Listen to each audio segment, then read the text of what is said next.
Queria convidar primeiro os irmãos, tem um texto que a gente não leu ainda, fica na primeira carta de Pedro, e é um texto muito paralelo com a exposição de Romanos 13 que a gente fez aqui. Eu queria apenas ler esse texto, para os irmãos fixarem, saberem onde está a outra referência do Novo Testamento que a gente utiliza quando o assunto é o papel do Estado e a definição de Estado.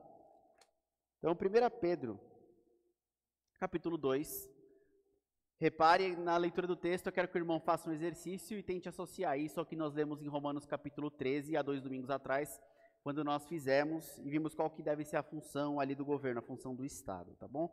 Então são versículos, nós não vamos fazer a exposição do texto, é apenas uma leitura, apenas para o irmão anotar, ter aí como referência. Então 1 Pedro capítulo 2, do verso 13 ao verso 17. Lembre que Pedro está instruindo aqui os cristãos a viverem uma vida de peregrinos.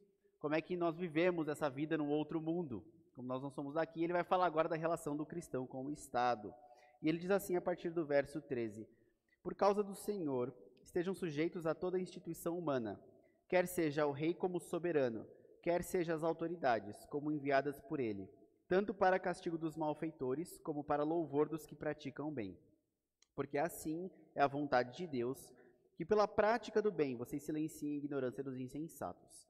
Como pessoas livres que são, não usem a liberdade como desculpa para fazer o mal. Pelo contrário, vivam como servos de Deus. Tratem todos com honra, amem os irmãos na fé, temam a Deus e honrem o rei.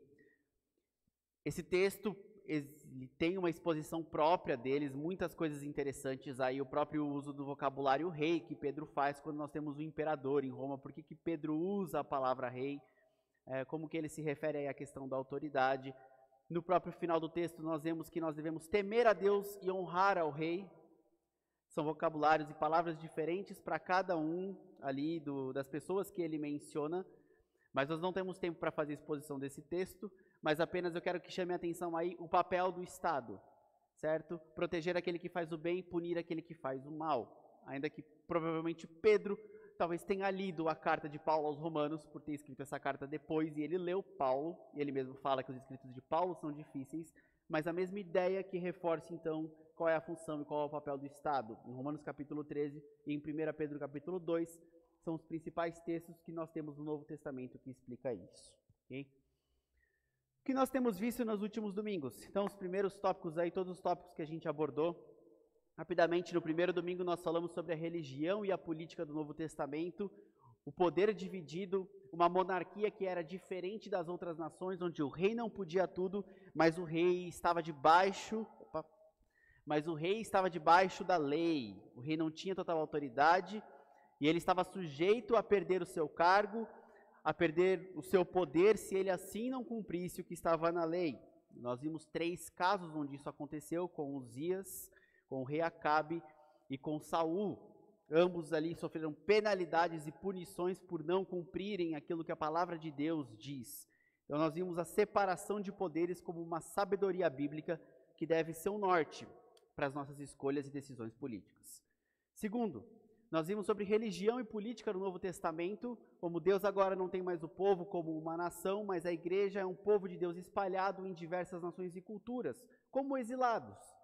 Assim como Israel ficou cativo na Babilônia e na Pérsia, a gente vê aqui o povo de Deus no Novo Testamento em outras nações, como peregrinos, e como a gente deve se comportar em relação a isso. Nós vimos também 5 ideias equivocadas sobre o cristianismo e a política. Eu não vou passar essas ideias, tem no material, depois todo o material fica disponível aí para vocês pegarem com o pastor Luiz. Nós vimos o cristão e as autoridades constituídas, vou trazer a grande ideia do texto, e na aula passada nós vimos aí um pouco polêmico, mas a atuação cristã na esfera pública. Uma vez que a gente entende qual é o papel do Estado e qual é o papel da igreja, o que o cara que vem aqui pedir o seu voto e fala que é crente, o que ele tem que fazer quando ele chega lá? E a gente viu que a atuação no Brasil está um pouco desfigurada. A bancada que se diz evangélica parece que quer fazer um projeto de poder.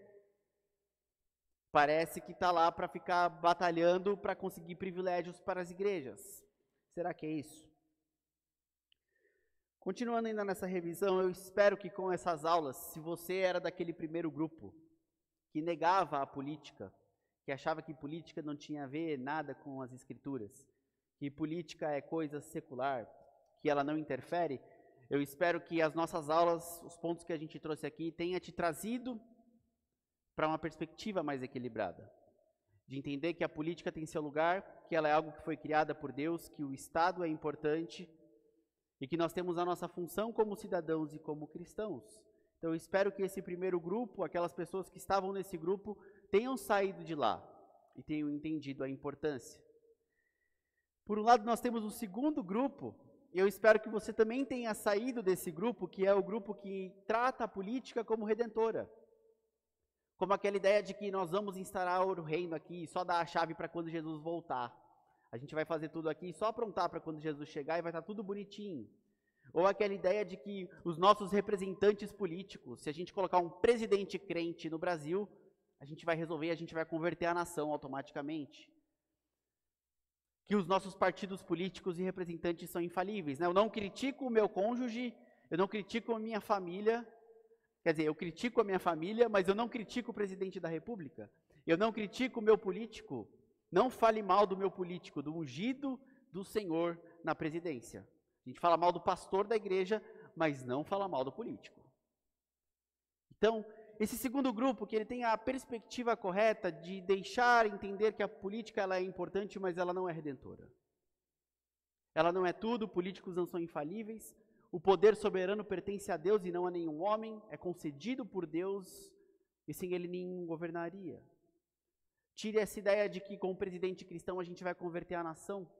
Qual a base bíblica? Não há base bíblica para isso. Então, trazendo dos extremos desses grupos para uma perspectiva bíblica, enxergar o que a Bíblia diz sobre a política com o óculos da Escritura. Esse é o nosso desafio, esse foi o que eu tentei trazer para os irmãos aqui nos últimos domingos. Lembrando sempre que política, com uma definição que eu passo no próximo slide, do Johannes Althusius, em 1604, disse: um cristão calvinista, um jurista da sua época, disse que política é a arte de reunir os homens entre si, para estabelecer vida social comum, cultivá-la e conservá-la. Política é a forma que Deus mantém a ordem no mundo que está caído. É a forma como isso aqui não vira um caos com o coração pecaminoso dos homens. Se a gente não tivesse lei, se a gente não tivesse o Estado aqui, cada um ia querer ser o próprio rei. Cada um ia querer ser o próprio governante. E aí a gente tinha uma anarquia, a gente nem teria mais civilização. Ah, Lucas, prova isso que você está falando. Veja os regimes totalitários que a gente teve no século XX. Quando o Estado não quis mais ser servo e quis ser salvador. Veja o que aconteceu. Quantas cabeças rolaram e quanto banho de sangue foi colocado na história quando os homens deram vazão àquilo que estava dentro dele.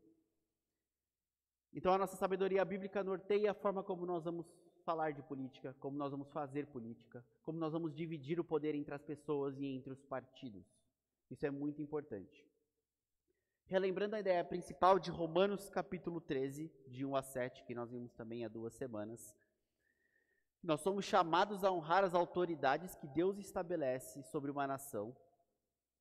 Essa autoridade tem o propósito de manter a ordem na sociedade, e nós precisamos saber se essa autoridade é legítima ou não. Como identificar se uma autoridade é legítima? À luz de Romanos 13 e à luz de 1 Pedro 2 que nós lemos. Lembre-se, os próprios textos delimitam o papel dessa autoridade. A autoridade legítima, ela é serva de Deus para o bem dos súditos daquele reino e agente de punição contra o mal. O governante legítimo é aquele que protege os que fazem o bem e pune os que fazem o mal. Quando um governante sai dessa linha, nós podemos exortá-lo, nós podemos chamar a sua atenção, como nós provamos aqui em toda a Escritura, isso é feito, e nós podemos, por meio de outros governantes, até retirá-lo do poder, como já fizemos aqui no Brasil, e como é possível. E como na própria Escritura, governantes caíram por não andar da linha. Ok? Então, isso é muito importante. Romanos 13 não está justificando a existência de governos totalitários. Romanos 13 não está justificando a existência de Hitler. Muito pelo contrário, esses governantes não eram servos de Deus, não governavam segundo os princípios de Deus. Essa ideia precisa ficar bem clara para a gente. Mais um pouquinho, continuando a nossa revisão, qual é a função do Estado e para que ele foi criado. Aqui eu vou apenas citar esses tópicos, eu não vou ler os versículos igual eu fiz na última aula, a gente já passou por 2 vezes, mas fique bem atento a isso, porque esses tópicos eles vão dar uma visão para a gente de como que a gente deve dialogar com as ideologias. Então o Estado ele deve promover a segurança do povo, refrear os efeitos do mal, essa é a principal função. Preocupa quando ele não consegue fazer isso e ele quer cuidar das outras áreas da vida. E aí a gente tem um problemão. Ele não consegue dar segurança do povo, mas ele quer dizer como a família tem que criar o filho. Saiu fora daquilo que ele foi criado. Está errado. Ele refreia os efeitos do pecado. Ele é um ministro de Deus para exercer justiça. Ele deve cobrar baixos impostos, ele não deve sufocar a população com altos impostos, alta carga tributária. O Estado deve respeitar a propriedade privada. O Estado não é o dono, Deus é o dono de toda a propriedade privada. E ele nos concede essa propriedade como mordomos. Lembre-se, Deus é o dono do ouro e da prata. O livro dos Salmos vai nos dizer isso. Ele é de Deus, é toda a terra. É dele todas as riquezas, é dele toda a glória. Mas ele nos concede. E o Estado não pode chegar lá e ficar tomando e achando que tudo é dele. A gente viu o que aconteceu com o rei Acabe. Ele deve ser servo do povo e não uma casta privilegiada. Enquanto o povo passa fome, eles ganham salários com benefícios, batendo na casa dos 80 mil reais mensais. E a população não tem saneamento básico. O que acontece no Brasil? Olha a ideia, como foi distorcida a ideia de um governante. Além de ele não ser servo do povo, ele se acha salvador e ele é um privilegiado. Quantas vezes nos profetas menores, ali no Antigo Testamento, as questões sociais foram severamente denunciadas. Opressão, balança desiguais, Deus detesta, Deus odeia. E ele deve governar e fazer justiça em favor dos vulneráveis. Existem aqueles, sim, que estão em condições menos favorecidas, e o Estado tem, sim, um papel e uma responsabilidade com eles. Ok? Eu chamo a atenção para uma citação de um dos livros que eu trouxe aqui, que é o Calvino em Praça Pública, e ele diz assim: quando o Estado ou seus governantes deixam de enxergar a si mesmos como servos e começam a ver a si mesmos como salvadores e executores das questões da consciência individual, usurpam, invariavelmente, as prerrogativas de outras esferas, mais propriamente ordenadas. Somente Deus é o proprietário e senhor, e todos os homens de qualquer grau ou qualidade são seus servos, agricultores, empregados e vassalos, e lhes devem prestação de contas e conhecimento. O século XX evidenciou os extremos que os regimes totalitários alcançariam se os cidadãos não colocassem o governo em seu lugar. Salvador e servo parecem ser as 2 principais opções para a autoimagem governamental. Aqueles que estimam o pensamento de Calvino estarão em permanente vigilância contra as reivindicações messiânicas feitas pelo Estado. Vigilância contra o Estado. Atenção, as ideias que ele tem pregado, aquilo que eles querem fazer em época de eleição, a gente fica mais atento ainda. A gente deve ficar sempre atento aos projetos de lei que têm avançado, o quanto que o Estado quer começar a tomar conta das coisas, tomar conta da sua família. Então, se por um lado o Estado, alguns anos atrás, afrouxou a lei do divórcio, desestruturando muito o núcleo familiar, e ele diz que a gente não tem que se meter aqui. Por outro lado, ele vem e fala assim, e cria a lei da palmada. Com uma intenção boa de coibir a violência doméstica, é claro, ele tem que inibir isso, mas querendo entrar na questão da disciplina física, querendo dizer como você cria ou não o seu filho. Espera aí, entra ou não entra? Afrouxa o divórcio por um lado, e ele se contradiz quando cria a lei da palmada. Então ele é incoerente, e vai ser incoerente. Nós estamos num mundo caído, governantes de uma época não são os governantes de outra.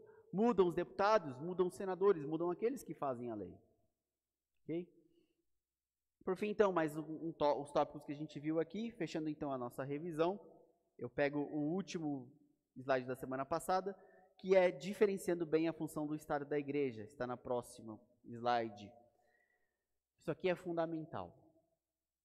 Isso aqui é muito importante, meus irmãos. Lembre-se, o Estado foi criado para refrear os efeitos do pecado, para proteger quem faz o bem, para punir quem faz o mal. É um poder coercitivo. Lembra aquilo que eu falei, se você sonegar o seu imposto, por mais que você ache injusto, você tem que pagar imposto.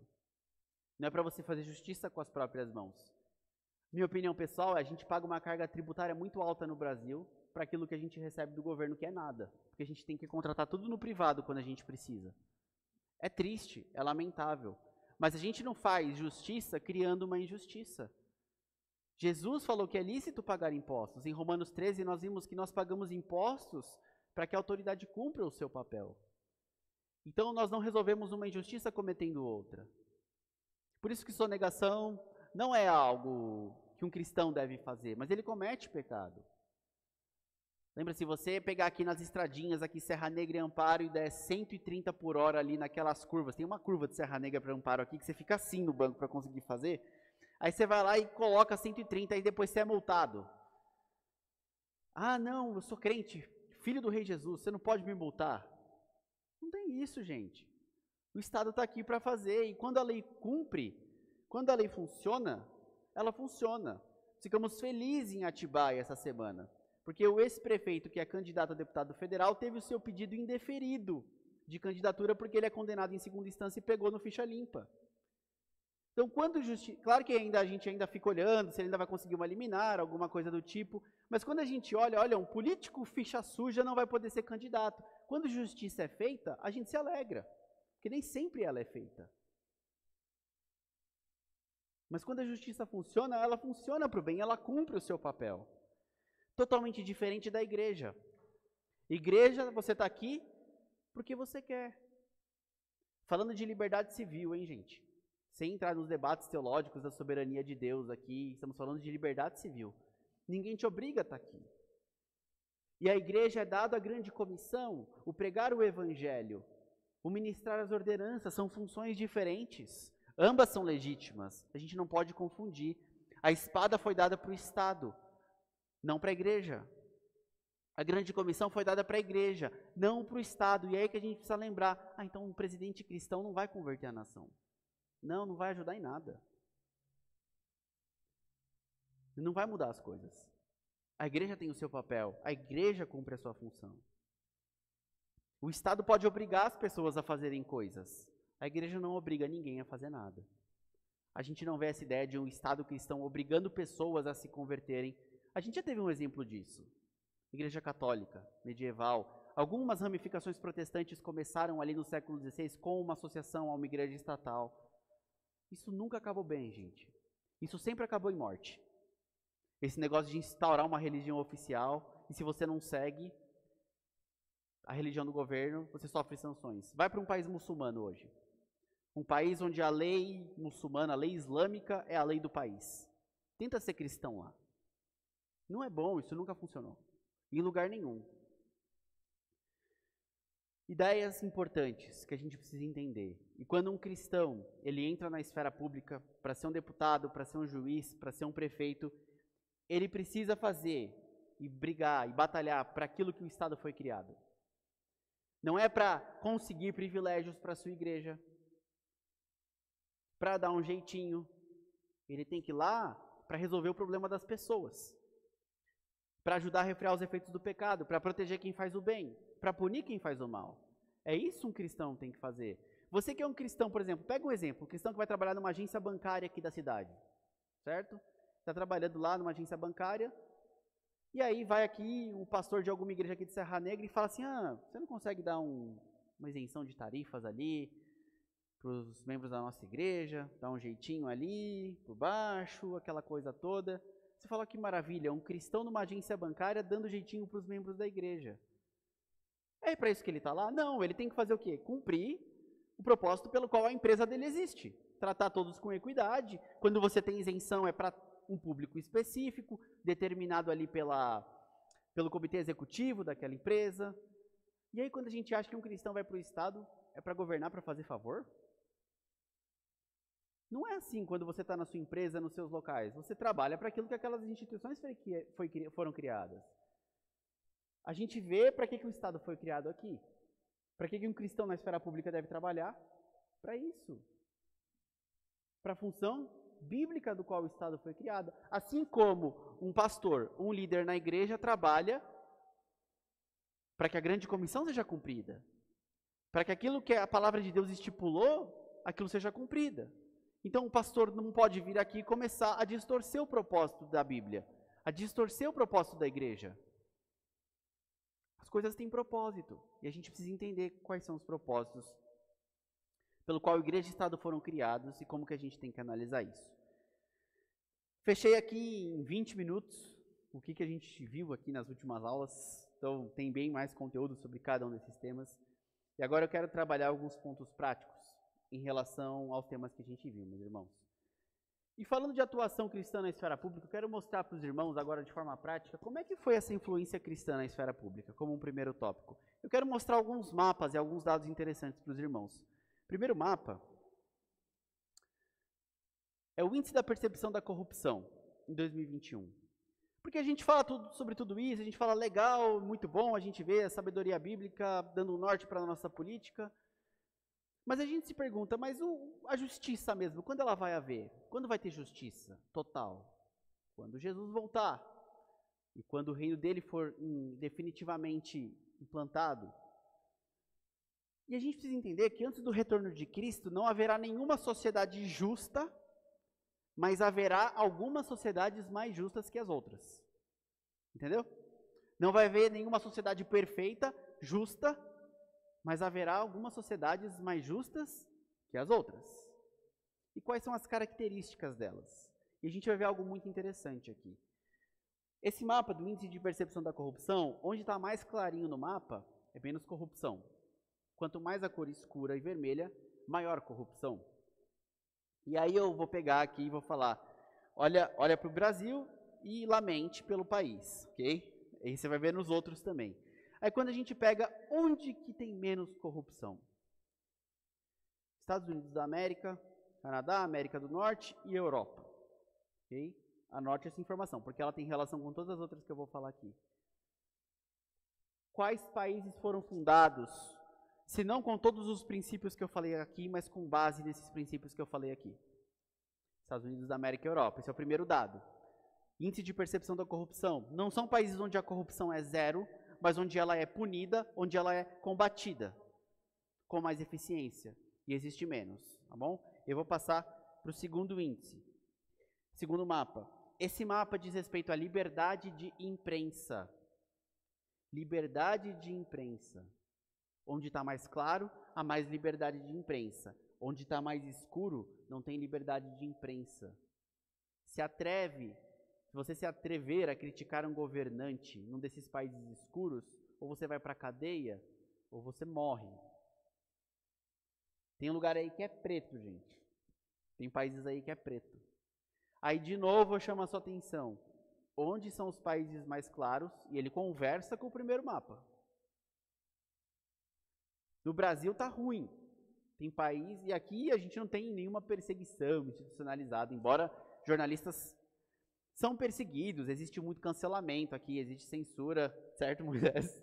A gente tem aqui, a gente está no vermelho, existem países que são melhores do que aqui, mas é o direito do quê? De você criticar o governante, de você poder falar.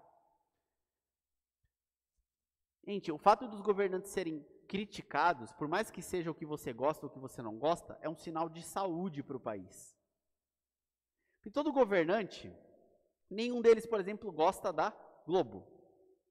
Se você for pegar o histórico dos nossos dois principais candidatos à presidência da República, tanto no governo lá atrás do Lula, do PT, ele criticava a Globo, ele falava mal da Globo, o Bolsonaro falava a mesma coisa da Globo. Você pode não gostar da Globo, eu não gosto da Globo, mas a Globo pode o quê? Criticar o governante.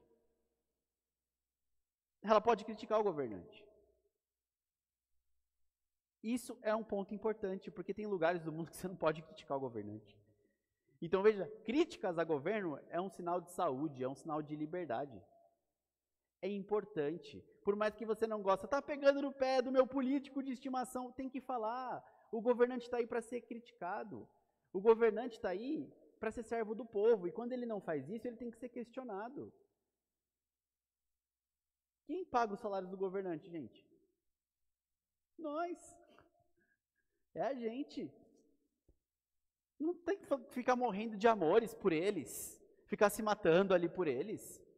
Não, a imprensa está aí justamente para isso, para cobrar, para falar, ó, você prometeu tantas coisas aqui na campanha, quais você cumpriu? Para chegar lá na entrevista e falar, ó, você prometeu tudo isso aqui você não fez. E o que eles fazem muito bem? Mentem como ninguém.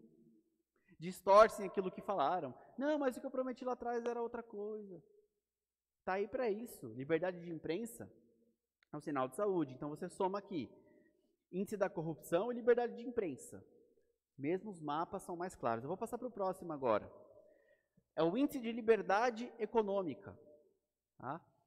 Liberdade econômica. Onde é mais verdinho, você tem mais liberdade econômica.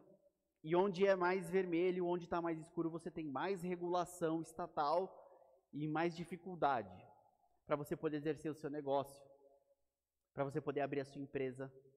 E mais uma vez a gente vê, e claro que tem algumas diferenças ali, por exemplo, você pode ver ali que dentro a Rússia não é um cenário tão ruim, embora nos outros ela seja, para a liberdade econômica não é, ali dentro da própria Rússia, mas a gente vê o que em comum de novo. Menos corrupção, mais liberdade de imprensa, mais liberdade econômica, Europa e Estados Unidos. Tudo ali, a mesma base por trás. A gente vê o Brasil sempre vermelho. O Brasil nunca é tão ruim e nunca é tão bom. Alguns anos atrás, vai abrir uma empresa no Brasil. Trabalho que era. Melhorou um pouco. Vai fechar a empresa. Não sei se melhorou, mas falaram que era pior. A burocracia para você fechar uma empresa no Brasil. O governo te sufoca aqui no Brasil cobrando um monte de taxa. Fazendo para você declarar o imposto da sua empresa, você precisa contratar um contador, porque é tudo complexo, é difícil. Tudo aqui dificulta. É taxa daqui, é tarifa dali. Nesses outros países, a liberdade econômica é onde a liberdade econômica, países prosperam, países desenvolvem. A gente precisa defender a questão do empreendedorismo, das pessoas criarem suas próprias ideias e venderem, porque isso é uma resposta a nossa criação por parte de Deus. Deus nos fez a imagem e semelhança dele. Deus nos fez com capacidade de criar. O Estado não tem que ficar limitando a criação das pessoas, mas as pessoas criam suas ideias. Elas criam seus produtos, seus serviços para atender a necessidade do próximo. Isso é uma coisa boa. Isso é uma coisa que traz prosperidade para a nação. Liberdade econômica é algo bom. Nós relacionamos então índice de corrupção, liberdade de imprensa e liberdade econômica. Agora o próximo. Países com violações significativas de liberdade religiosa. E esse gráfico aqui ele traz algo interessante, porque onde está em vermelho e laranja é onde você tem restrições severas à liberdade religiosa. Restrições severas. A gente vê uma janela ali no centro do mundo com restrições altíssimas com a liberdade religiosa. E saiba, onde não tem liberdade religiosa, não tem liberdade de imprensa. Não tem. E ali você não vai investigar a corrupção. Quem investiga? Porque normalmente esses países têm um autoritarismo ou um totalitarismo muito grande. Lembra, liberdade religiosa, a gente tem isso que a gente está tendo hoje aqui no domingo, porque cristãos no passado, pessoas no passado não desprezaram a política. Isso aqui não veio de graça. Isso aqui não caiu do nada. Fácil a gente se acostumar, nascer, achar que está tudo bem, que foi sempre assim, que vai ser sempre assim, mas não foi. Foi. Graça de Deus sobre nós. Devemos louvar a Deus por isso. Por liberdade religiosa.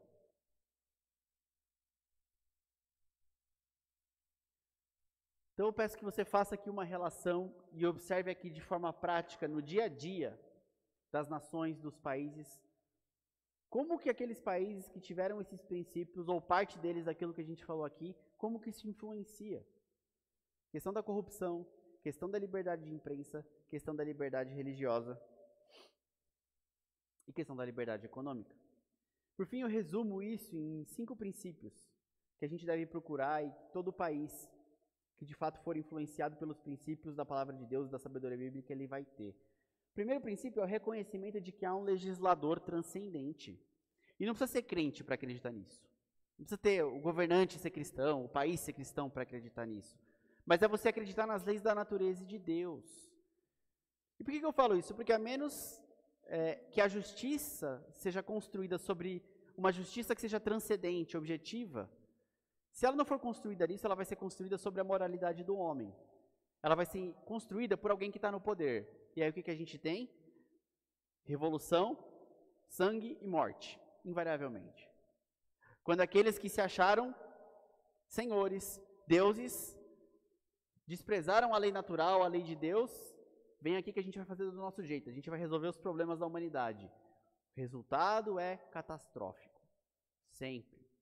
Todo regime totalitário, no comunismo, no nazismo, no fascismo, as ideias da Revolução Francesa, as ideias de fazer uma França do zero, de fazer uma França nova, invariavelmente acabaram em banhos de sangue. Quando a gente tirou Deus completamente da jogada e colocou o Estado como Deus, a gente teve esse problema. Então, reconhecimento de que é um legislador transcendente. O segundo é o respeito pelo Estado de Direito. O que significa isso? Leis se aplicam igualmente a todos. Leis se aplicam igualmente a todos, e aqui no Brasil a gente tem um grande problema. A gente conversou sobre isso já, sobre você ser pobre no Brasil precisando de advogado e você ser rico no Brasil precisando de advogado. Justiça aqui é distorcida. Terceiro ponto, dignidade humana e direitos humanos concedidos por Deus.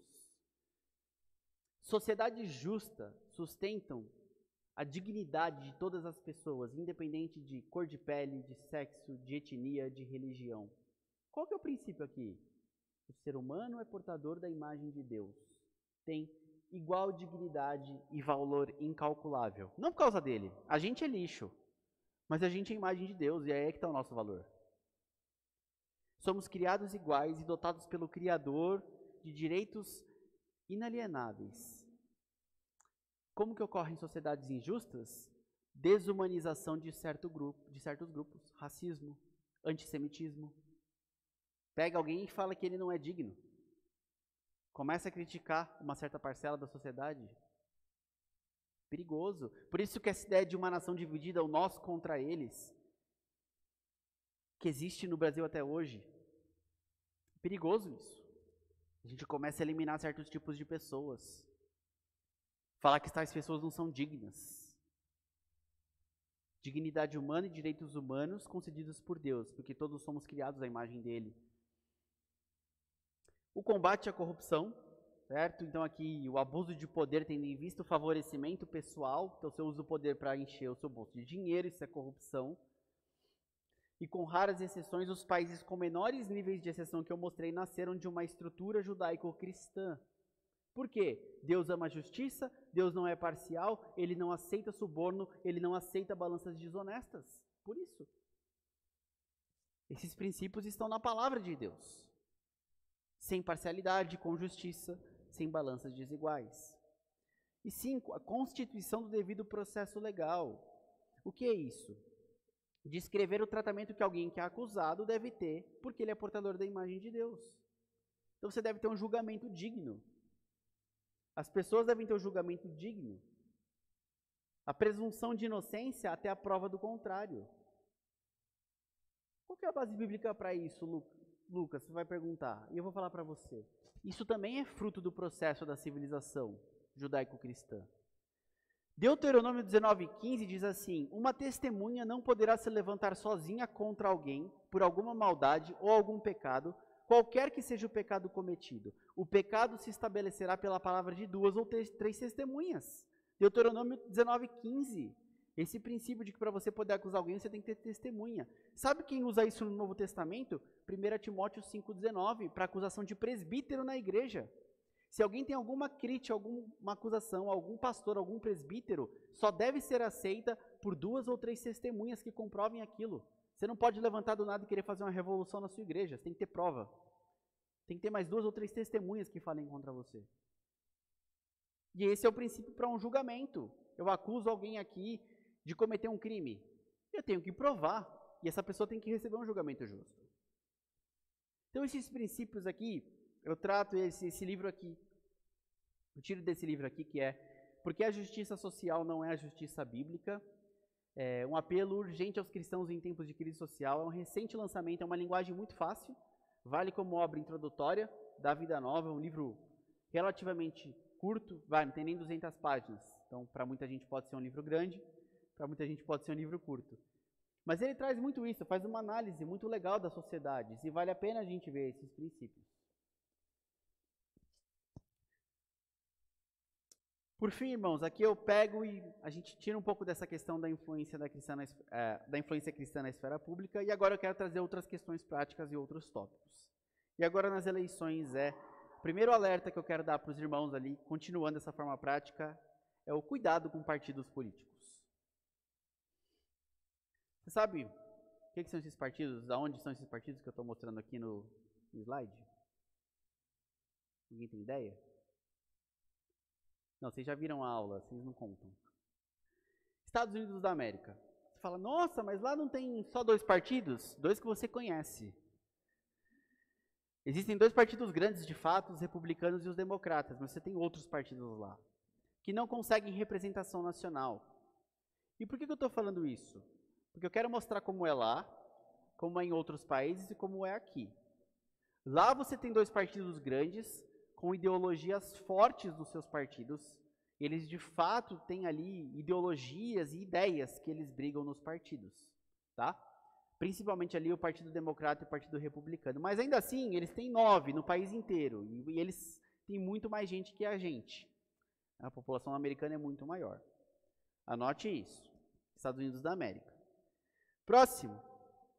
Quero mostrar para os irmãos. Isso aqui são os partidos na Inglaterra. Uma monarquia parlamentarista. Normalmente você vai ouvir falar de 2 lá. O Partido Conservador e o Partido Trabalhista, que é o Labour. De fato, esses partidos também são ideológicos. Eles têm as batalhas, eles têm as suas brigas ideológicas. Então, o último primeiro-ministro que caiu agora da Inglaterra, ele era do Partido Conservador, mas ele estava tendo uma política de aumento de impostos, coisas que os conservadores são contra. Ele caiu agora e assumiu a nova primeira-ministra. E ela já começou com políticas diferentes. A gente teve o Tony Blair, um famoso ministro do Partido Trabalhista da Inglaterra, há muitos anos atrás governando. Ok, a gente entende ali. Trabalhistas, conservadores, aqui, esquerda, direita, tem outros partidos, mas com pouca representação na Câmara dos Comuns. E a gente entende que esses partidos ideológicos. Agora, espera aí, antes de passar o próximo slide, tem que dar uma respirada aqui. Que agora vem a parte triste, a parte lamentável, que o meu coração ele chora quando ele vê isso. Mas, por favor, passa o próximo slide, Luiz. Bem-vindo ao Brasil. Tá? Bem-vindo ao Brasil. São pelo menos 20 e poucos com representação na Câmara dos Deputados e a gente tem um total de 34 partidos políticos no Brasil. E eu te pergunto, para que tudo isso?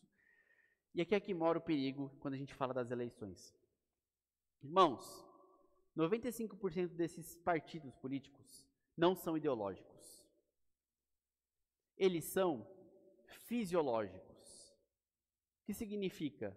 Eles criam, dividem, se unem para ficar no poder. Eles não estão muito preocupados com ideias que a gente discute, de um Estado menor. Se precisar ter um Estado maior aqui para eu ficar no poder, eu fico. Você entendeu? Então toma cuidado quando a gente vai rotular partidos e candidatos e falar de ideologias, porque são pouquíssimos e a gente conta no dedo os partidos ideológicos no Brasil. Eu vou perguntar para o irmão qual era o partido do presidente Jair Bolsonaro nas eleições de 2018. Quem lembra? Essa agora, em 18. PSL. Onde está o PSL agora? Que fundiu com o DEM. Então, assim, o partido que elegeu o Bolsonaro se fundiu com outro, e hoje esse partido União Brasil tem candidato próprio à presidência da República. E aí você fala, opa, como assim? Saiu pesquisa essa semana que metade não sabe o número do Bolsonaro ainda. Metade, um pouco menos disso. O pessoal está achando que é 17 ainda. Vai anular o voto, vai votar em outro. Não sei se tem candidato 17 à presidência da República. Não tem, vai anular o voto para presidente, quem for votar nele. Por que eu estou dizendo isso? E o Bolsonaro hoje está num partido que se chama PL, Partido Liberal. Em tese, um partido liberal clássico, vai votar por menos Estado, por uma diminuição de impostos. Aí você vai lá ler entra no site do Partido Liberal e vai ler no que eles acreditam, né? A confissão do Partido Liberal. Você lê a confissão ali, serve para tudo. Se for para diminuir imposto, ele diminui. Se for para aumentar imposto, ele aumenta. Cabe em tudo, gente. Cabe em tudo.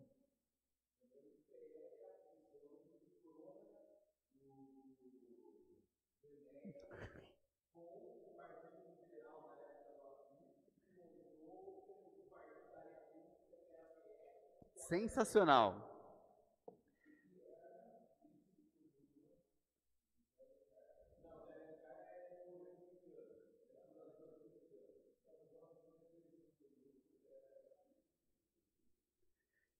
Os irmãos estão vendo? Viram quando a gente precisa entender? E quando a gente fala, poxa, Lucas, quem que é ideológico no Brasil? E eu vou falar para os irmãos, ideológico no Brasil? O PT é um partido ideológico. Como que você sabe? Não é pelo que ele fala na televisão. Não é pelo que ele fala na propaganda política. Como que você vê isso? É como que ele vota no Congresso. Porque lá você vai ver o PT praticamente votando junto em todas as pautas. E você sempre sabe o que o PT vai votar. Você tem a ideia ali, você tem o projeto de lei, a emenda à Constituição, você sabe o que o PT vai votar. Por quê? Porque ele é ideológico. Os outros aqui, você não vota, você não sabe votar. Você não sabe como eles vão votar. Votam de acordo com o momento. A gente pega, por exemplo, quando eu falo de balanças desonestas e injustas, eu cito aqui essa questão de você aumentar auxílios importantes para a população, mas você aumentar isso em véspera de eleição. Foi criticado lá atrás por muita gente quando a Dilma fez isso, em 2014, para a reeleição dela, e subir benefícios, aumentar a isenção para conseguir voto em ano de eleição. A gente teve agora aqui a PEC Kamikaze, porque dá um estouro nas contas públicas, mas você sobe auxílio emergencial, tudo isso em época de eleição. E aí a gente vai ver os partidos que votaram a favor. Tiveram de 513, 17 ou 18 deputados que votaram contra essa projeto de emenda da Constituição, de aumentar os benefícios. E cada um votou por um motivo diferente. O PL, Partido Liberal do presidente, que jamais poderia, por concepção, votar desse jeito para estourar, sem cortar gastos. O governo pode aumentar despesas, né, com auxílios e com renda, mas ele precisa cortar gasto. Senão ele vai o quê? Emitir moeda. Emitir moeda pode parecer fácil, depois gera inflação para a gente pagar. Ele foi lá e votou a favor por quê? Opa, o presidente precisa aumentar a aceitação dele ali, precisa, né, dinheiro na conta do pessoal, o povo fica feliz. É assim que eles pensam, gente. Não é o que eu penso, mas é assim que eles pensam.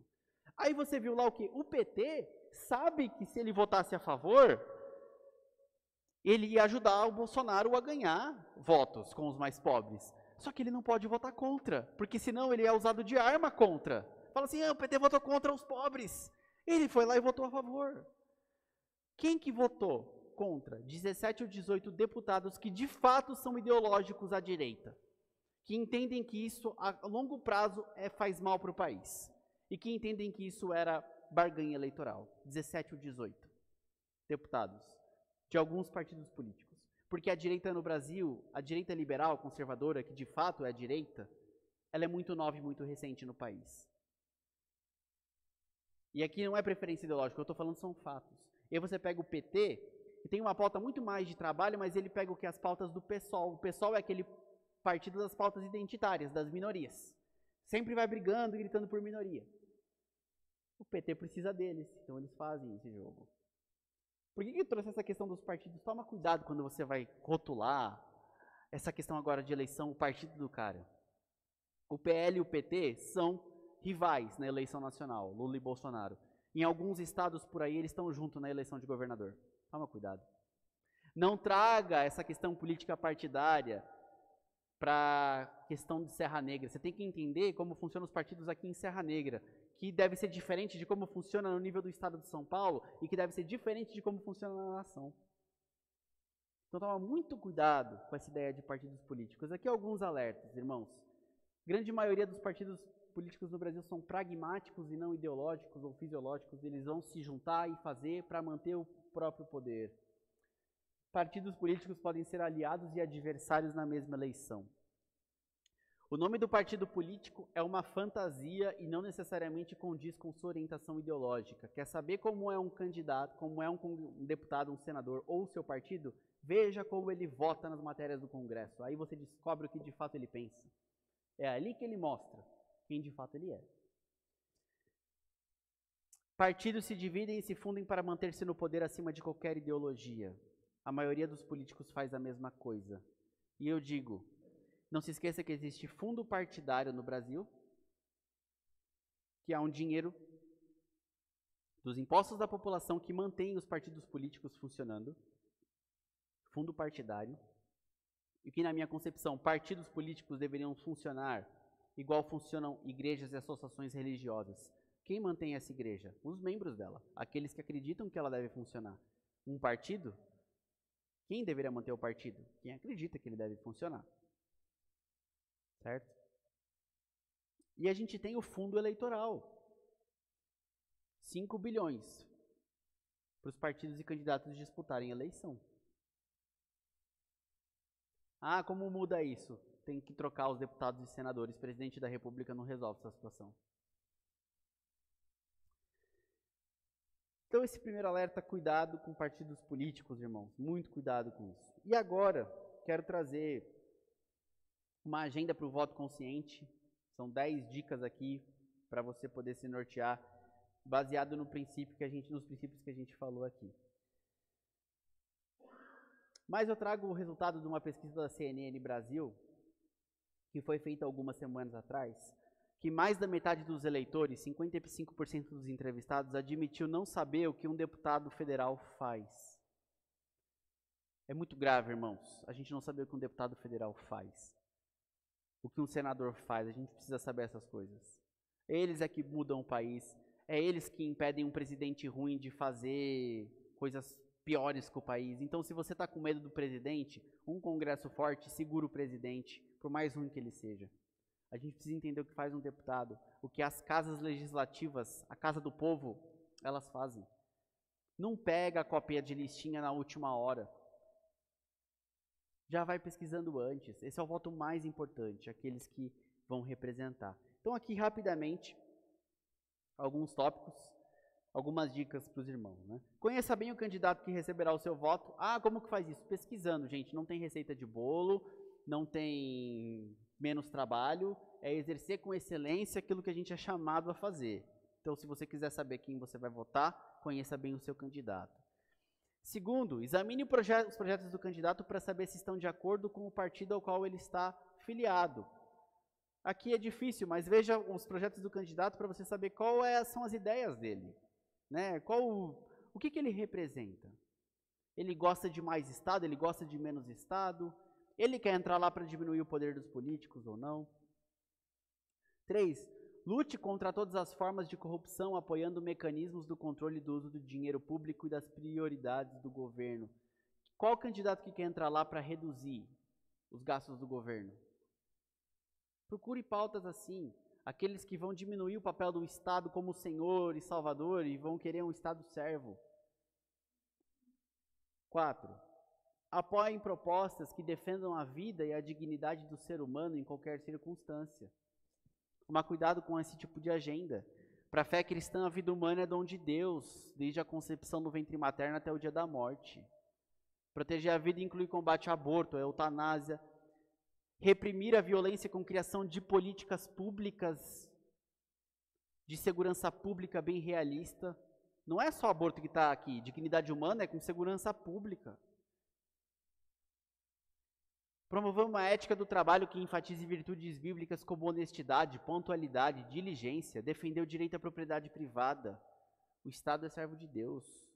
Então procure aqueles que defendam a dignidade do ser humano. 5, aqui importante, verifique qual é a proposta educacional do candidato, analisando se ele defende a qualidade e a liberdade de ensino, mesmo no âmbito religioso, e promove uma escola digna de qualidade. Confira também se ele promove liberdades individuais, liberdade de expressão e liberdade de imprensa. Cuidado com o cara que quer colocar censura, regulação. Eles normalmente dão um nome bonito, nunca vão falar censura. Ah, não, a gente precisa regular as mídias sociais. Toma cuidado com isso. Questão da liberdade de ensino.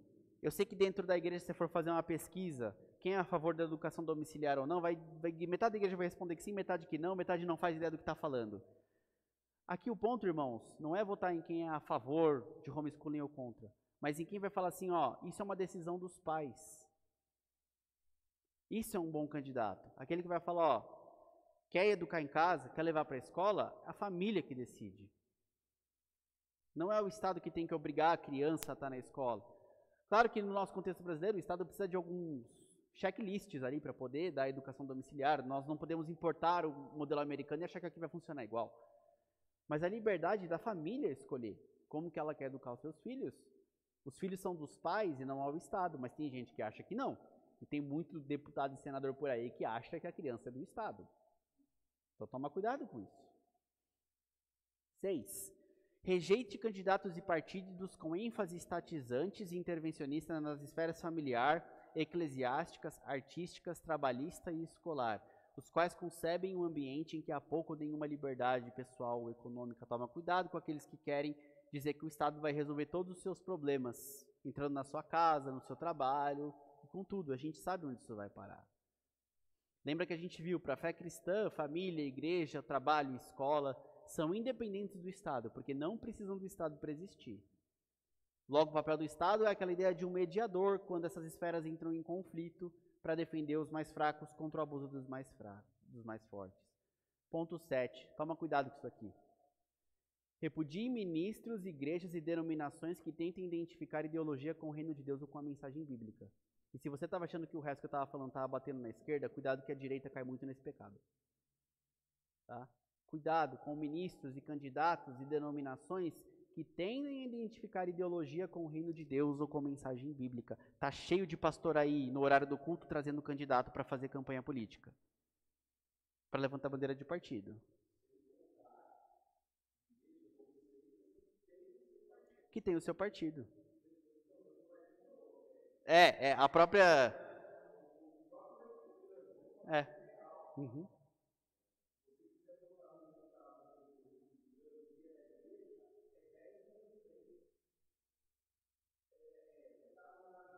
Uhum.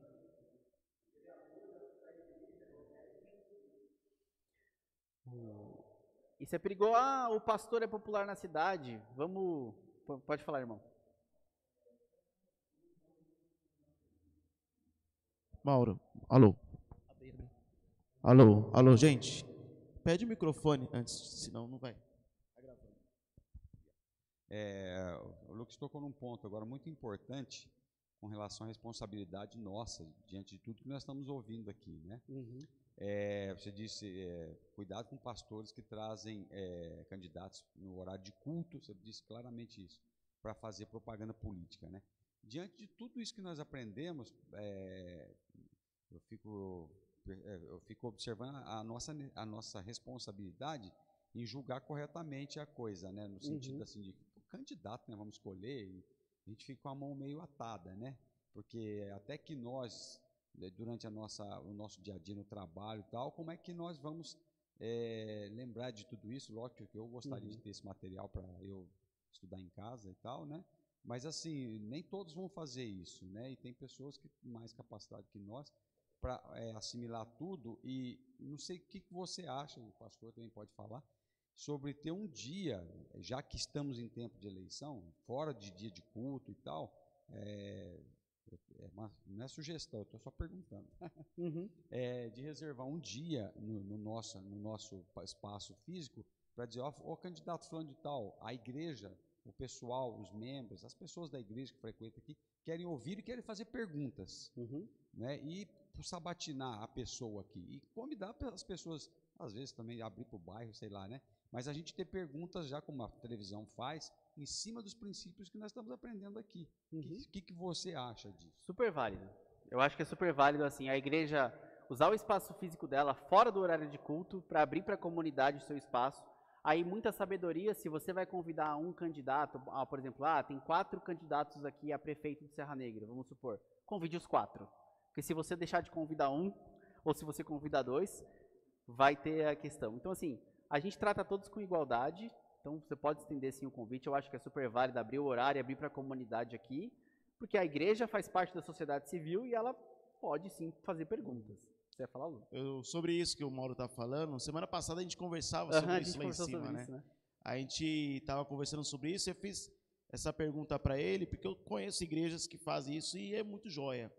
Fora do espaço do culto, durante a semana, um momento onde a gente vai chamar, por exemplo, nós vamos ter 4 candidatos à prefeitura de Serra Negra.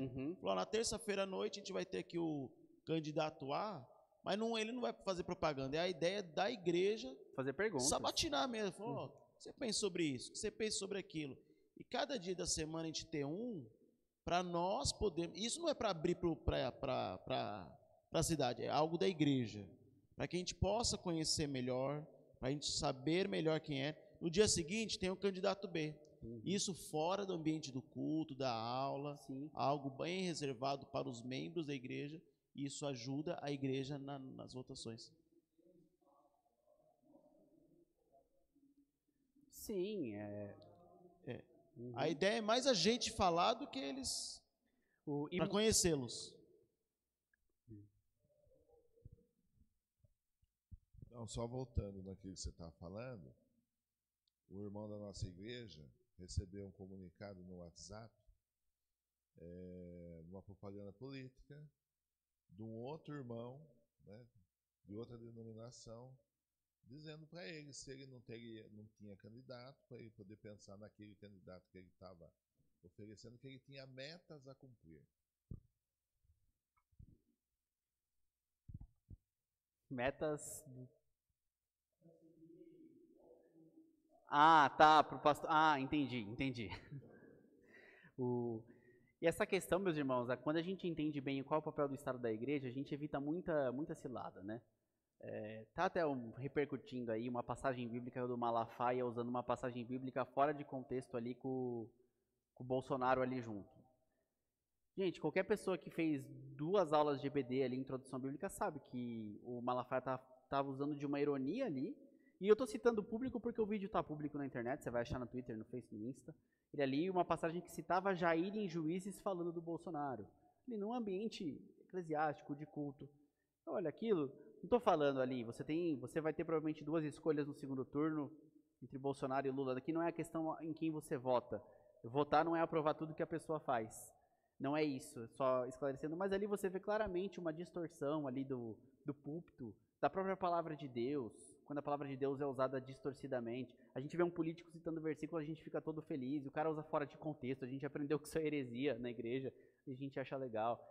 E é muito difícil essa questão aí, cuidado com aqueles que tentam identificar a mensagem ideológica do reino de Deus, uma batalha do bem contra o mal, nas eleições. Toma cuidado, lembra que Stalin já foi do bem. Quando você pega a Segunda Guerra Mundial ali, quem era o mal? Era Hitler. Stalin se associa ao Churchill, ao Roosevelt. Só que você vai pegar as atrocidades da União Soviética, que não é divulgado, e muito eles superam e igualam as atrocidades que a Alemanha nazista fez. Então toma cuidado com essa ideia de bem contra o mal, que se propaga por aí. Tem muita gente ali, até Stalin já foi herói. E não tinha nada de bom nele, ali nem no governo dele. Fala, Moisés. Olhando Lula com Alckmin na esfera nacional, Tarcísio de Freitas com o PSD do Kassab, e em Minas Gerais, Lula com o PSD do Kassab. E vou ir para Angela Merkel, na Alemanha, nomeando um ministro da economia socialista. Como que o cristão deve avaliar a convergência? É um trabalho difícil. A gente vai sempre, costumo fazer assim, que a gente vai fazendo eliminações, né? Por exemplo, algumas vezes a gente vai ter que ser pragmático, porque você pega essas associações, Lula com Alckmin. Poxa, eu acho que se o Alckmin fosse candidato a governo de São Paulo, tinha acabado a eleição. Tá? E ele se queimou. Só que aí você pega o Tarcísio fazendo isso, e o Tarcísio apoiando quem essa semana na propaganda? Alguém viu? O Collor. Fazendo propaganda pro Collor. Então sempre lembra que você não está escolhendo presbítero de igreja. Primeira coisa. Não é 1 Timóteo, não é título, você não está elegendo presbítero de igreja. O que normalmente eu faço, num primeiro turno, tento votar por convicção. Em quem realmente ali tem uma vida mais íntegra, tem propostas que vão ali de acordo com esses princípios que eu coloquei. Para cargo executivo, né? No primeiro turno, voto ali. Se no segundo turno cair na polarização, que provavelmente vai cair, talvez se repita no Estado, não dá para saber se vai se repetir no Estado a polarização nacional ou não, você vota ali, peça sabedoria a Deus, faça um checklist, pese prós e contras e vote no menos pior, você acha. Não existe receita de bolo. E cuidado com quem pensa diferente de você. Não é porque ele pensa diferente de você que ele não é salvo. Não rotule a salvação de alguém a um voto. Se essa pessoa está votando num candidato por princípios que ferem a palavra, seu exorte-o como irmão. Por que você vota no fulano de tal? Que para você é assim, parece que o cara não é crente. Chega e conversa. Você está votando no fulano de tal? Às vezes o que ele vai falar não tem nada a ver com a guerra cultural que você colocou na sua cabeça. Então por isso que eu digo, a gente não tem uma fórmula mágica, mas a gente vai eliminando por menos pior. Primeiro turno, um voto de convicção, um voto de consciência. Eu vou ali em quem eu acho que faria bem para a nação, bem comum. Num segundo turno, violei minha consciência geral, não consigo votar em nenhum, entendo que o voto nulo é legítimo, se você entender que é isso. Você não consegue votar em nenhuma das duas opções, por rejeitá-las por ambos os motivos. Se sua consciência, se você orou sobre isso, se você tem princípios concretos, ele é legítimo. Tem pessoas que podem pensar diferente de mim, acho que é uma área de liberdade. Mas elimine o menos pior. Veja a convergência. Poxa, tem 2 candidatos ruins. Quem talvez vai fazer melhor aqui para o povo? Quem vai governar com mais justiça, apesar dos 2 serem corruptos, porque eles deveriam estar presos, mas não estão porque a nossa justiça falha. E aí a gente se apavora. E a gente tem que sempre ir.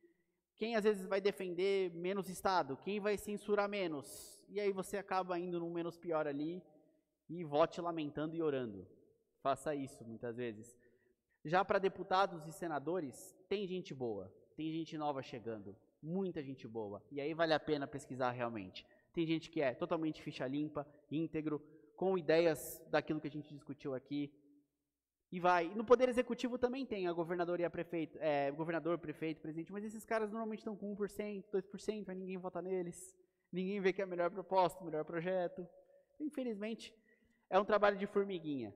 Tanto a nossa mudança cultural como nação, de se importar com a política, e agora a gente, como toda criança que descobre algum brinquedo, alguma coisa nova, ela passa por um período de maturidade, eu acho que é isso que a gente está passando.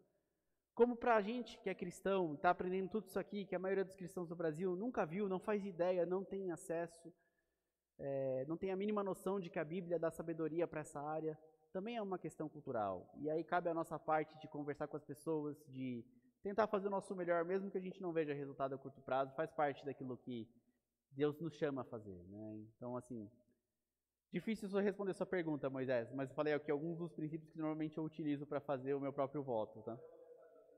Tá bom? Mais